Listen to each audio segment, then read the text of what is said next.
कैसे हैं future doctors? आप सबकी तैयारी कैसी चल रही है? मैंने आप सभी से कहा था कि अपनी सेहत का ध्यान रखिएगा ताकि कोई रुकावट नहीं आए। मेरी ही तबीयत ख़राब हो गई जिसकी वजह से मैंने वीडियो अपलोड नहीं किया था। अब जा कर के मैं ठीक हुई हूँ, तो आज से वीडियो कंटिन्यू होंगे अपलोड। आपसे पढ़ाई करते रहिए, रुकिए नहीं किसी के लिए। सेल्फ इंडिपेंडेंट बनना बहुत ज़रूरी है, चाहे स्टडी हो या जॉब पर्पस हो। सो ध्यान रखिए अपना। और बताइए कैसी पढ़ाई चल रही है? मैंने जो वीडियोस अपलोड किया था आपने उन्हें देखा? कोई दिक्कत आई वीडियो में? उससे एमटीजी सॉल्व हो रहे हैं या नहीं हो रहे हैं? अगर नहीं हो रहे हैं तो क्या नहीं हो रहे हैं, ड्रॉप आउट कीजिए क्वेश्चंस कमेंट बॉक्स में। चलिए, तो आज हम आगे बढ़ेंगे अपने अगले चैप्टर्स बायोलॉजिकल क्लासिफिकेशन। तो पहला चैप्टर मैंने कर दिया complete. Next chapter biological classification, इससे 4-5 क्वेश्चन हर बार पूछे जाते हैं, तो इम्पॉर्टेंट चैप्टर है। इसमें समझने की कोई चीज़ नहीं है, बस याद करना है आप लोगों को। जितना ज़्यादा याद रहेगी चीज़ें, जितना ज़्यादा एग्जाम्पल्स याद रहेंगे, आपके नीट क्वालिफाई करने के चांसेस उतने हाई हैं। तो चलिए अब बढ़ते हैं हम अपने चैप्टर की ओर। बायोलॉजिकल क्लासिफिकेशन, सबसे पहले चैप्टर के नाम पे हम गौर करते हैं। Biological classification. Classification as usual हमने अपने पहले चैप्टर में पढ़ा कि क्लासिफिकेशन क्यों करते हैं। हमने देखा कि क्लासिफिकेशन हम इसलिए करते हैं ताकि सारे जो स्पीसीज हैं, मिलियंस ऑफ स्पीसीज, उनको इजी वे में हम कैटेगरी वाइज पढ़ सकें ताकि हमें वो चीज़ें याद हो सकें। जब इस चैप्टर में हम आगे बढ़ते तो सबसे पहला जो सवाल आता है मन में कि ये क्लासिफिकेशन की स्टार्टिंग कब हुई थी। तो पहला लाइन एनसीईआरटी का लिखा हुआ, डॉन ऑफ सिविलाइजेशन से स्टार्टिंग हुई थी, मतलब सभ्यता का जब उदय हुआ था तभी क्लासिफिकेशन स्टार्ट हुआ था। तो बात अब ये आती है कि क्लासिफिकेशन स्टार्ट हुआ था तो उस समय क्लासिफिकेशन किस बेसिस पे किया गया था। तो उस समय क्लासिफिकेशन सिर्फ और सिर्फ रोटी कपड़ा मकान, मतलब सिर्फ और सिर्फ ज़रूरत वाली चीज़ों के ऊपर ही बेसिस ऑफ जो हमारी नीड चीज़ें हैं उनके ऊपर ही स्टार्टिंग हुई थी। तो उस समय सिर्फ और सिर्फ हमारी ज़रूरतें क्या थी? रोटी कपड़ा मकान, फूड शेल्टर हो। इसके अलावा उस समय हमारी क्या ज़रूरतें थी? जब साइंटिफिकली स्टार्टिंग करने की बात आई तो एरिस्टोटल सबसे पहले ऐसे साइंटिस्ट थे जिन्होंने साइंटिफिकली क्लासिफाइड किया था चीज़ों को, जिसमें उन्होंने प्लांट को 3 भाग में बांटा, हर्ब्स एंड ट्रीज, एनिमल को 2 भाग में बांटा, जिनमें रेड ब्लड पाए जाते हैं, जिनमें रेड ब्लड नहीं पाए जाते। एनीमिया एनसीईआरटी जिसको कहते हैं कि ज्ञान का भंडार है, जिसके एक लाइन में 4 क्वेश्चन बनते हैं, वो चारों क्वेश्चन पूछे जाते हैं। लेकिन अब देखिए एनसीईआरटी में यहाँ पे लिख दिया है red blood, non red blood, लेकिन उसको क्या कहते हैं ये नहीं लिखा है उसका नाम। वही जो रेफरेंस बुक्स आते हैं जिनको हम प्रेफर ज़्यादा करते हैं उनमें वो चीज़ डीपली और लाइन बाय लाइन लिखा होता है कि इसको ये कहते हैं, इसको ये कहते हैं। लेकिन किसी भी कॉम्पिटिटिव एग्ज़ाम के लिए और ख़ास तौर पे जो नीट है ना, नीट के लिए एनसीईआरटी मान के चलिए समुद्र है, समुद्र में आपको गोता मारना ही मारना है। आप रेफरेंस बुक कितना भी पढ़ लीजिए, अगर एनसीईआरटी आप नहीं पढ़ते हैं ना तो आप मान के चलिए कि आपका रिजल्ट नहीं निकलने वाला है। क्योंकि एनसीईआरटी जो है वो नीट के लिए जो कहते हैं ना कि नींव, जो किसी भी घर का नींव होता है ना, उसी तरीके से नीट का नींव है ये एनसीईआरटी। अब इसी में आगे बढ़ते हैं कि साइंटिफिकली एरिस्टोटल जो पहले साइंटिस्ट है जिन्होंने क्लासिफाई किया था, तो वो किस बेसिस पे क्लासिफाई किया था? तो एरिस्टोटल ने सिंपल मॉर्फोलॉजिकल कैरेक्टर के बेसिस पे ऑर्गेनिज्म को क्लासिफाई किया था। जैसे जैसे टाइम चेंज होता गया, जैसे जैसे दिन बीतते गए और चीज़ें आती गईं, उसी तरीके से क्लासिफिकेशन में भी इम्प्रूवमेंट की ज़रूरत थी।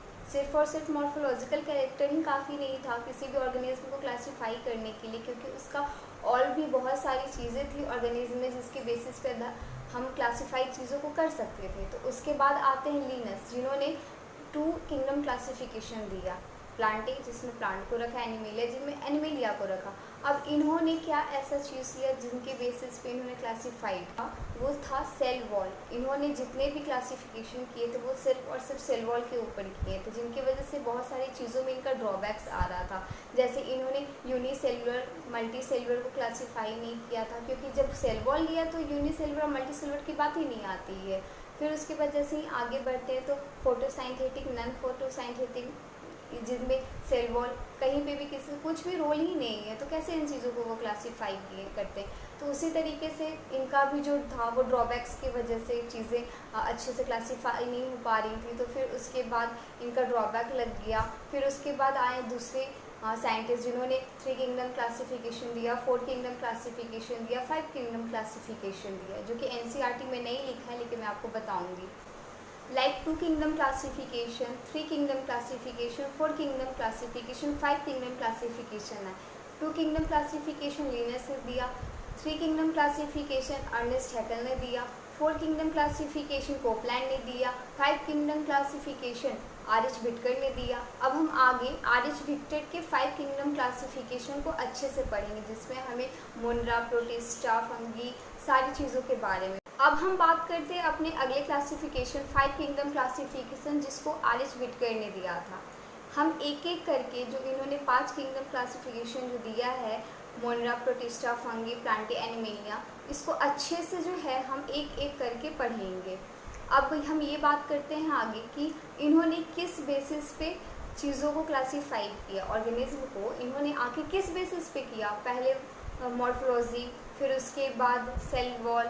अब बात करते हैं कि इन्होंने क्या क्राइटेरिया यूज़ किया। इन्होंने सेल स्ट्रक्चर लिया, मोड ऑफ न्यूट्रिशन लिया, रिप्रोडक्शन लिया, फाइलोजेनेटिक रिलेशनशिप्स लिया। इन्होंने अप्रोक्स सारी वो चीज़ों को कवर किया जिसकी वजह से एक ऑर्गेनिज्म क्लासिफाइड अच्छे से हो सकता था। अब बात करते हैं हम अपने अगले टॉपिक 3 डोमेन सिस्टम, जिसको कार्ल लूज ने दिया था। कार्ल लूज ने मोनरा को 2 डोमेन में डिवाइड कर दिया था, आर्के और बैक्टीरिया, जिसमें आर्के में इन्होंने आर्के बैक्टीरिया को रखा और बैक्टीरिया में इन्होंने यू बैक्टीरिया को रखा। बाकी को इन्होंने एक अलग डोमेन में रखा जिसका नाम था यूकार्या। इन्होंने क्या किया था, इसी को 3 डोमेन में बांट दिया था, मुनरा को 2 और बाकी को 1 में।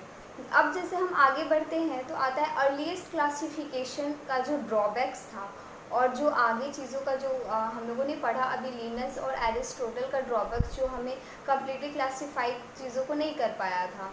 अब उनका जो ड्रॉबैक्स था वो बहुत सारी चीज़ों को इम्पैक्ट कर रहा था। अर्लीस्ट क्लासिफिकेशन, लिनस का क्लासिफिकेशन, जिस बेसिस पे उन्होंने चीज़ों को क्लासिफाइड किया था वो सेटिस्फैक्शन नहीं दे रहा था, जिसकी वजह से चीज़ें बहुत हौच पौच हो गई थी। लाइक यूनिसेलुलर, मल्टी सेलुलर कहीं कहीं पे एक जगह हो गए थे, कहीं पे सेल वॉल जो उन्होंने क्राइटेरिया लिया था वो सेटिस्फाइड नहीं कर पा रहे थे, एक साथ हो जा रहे थे, सेल वॉल जिनके हैं वो नहीं भी हैं, वो सारी चीज़ें मतलब बहुत ही ज़्यादा चीज़ें जो थी ना कॉम्प्लेक्स हो गई थी, किसी भी चीज़ को पढ़ना हमारे लिए ईजी नहीं था। जिसकी वजह से फिर आर.एच. व्हिटकर ने क्या किया था, उन्होंने जिस भी चीज़ों को गड़बड़ किया था लाइक यूनिसेलुलर, मल्टी सेलुलर और बाकी जो चीज़ें थी उनको इन्होंने एक एक डोमेन जो था kingdom, Monera, protista, fungi, animalia, Plantae, उन सब चीज़ों में अच्छे से जो बेसिस ऑफ इनका था क्लासिफिकेशन, उस बेसिस पे इन्होंने चीज़ों को क्लासिफाइड किया।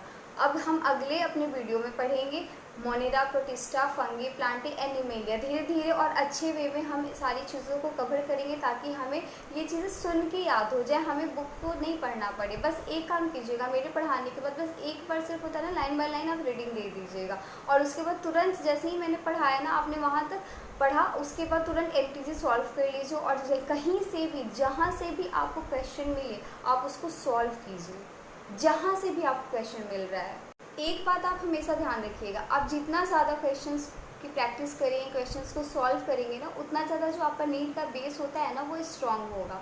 आप सारी चीज़ों को भूल करके अगर किसी भी एग्ज़ाम के लिए 6 मंथ देते हैं ना, तो आप मान के चलिए कि वो एग्ज़ाम क्वालिफाई होना ही होना है, क्योंकि आपका जो फोकस होता है ना वो सिर्फ और सिर्फ आपकी बुक पे होता है, कहीं और नहीं।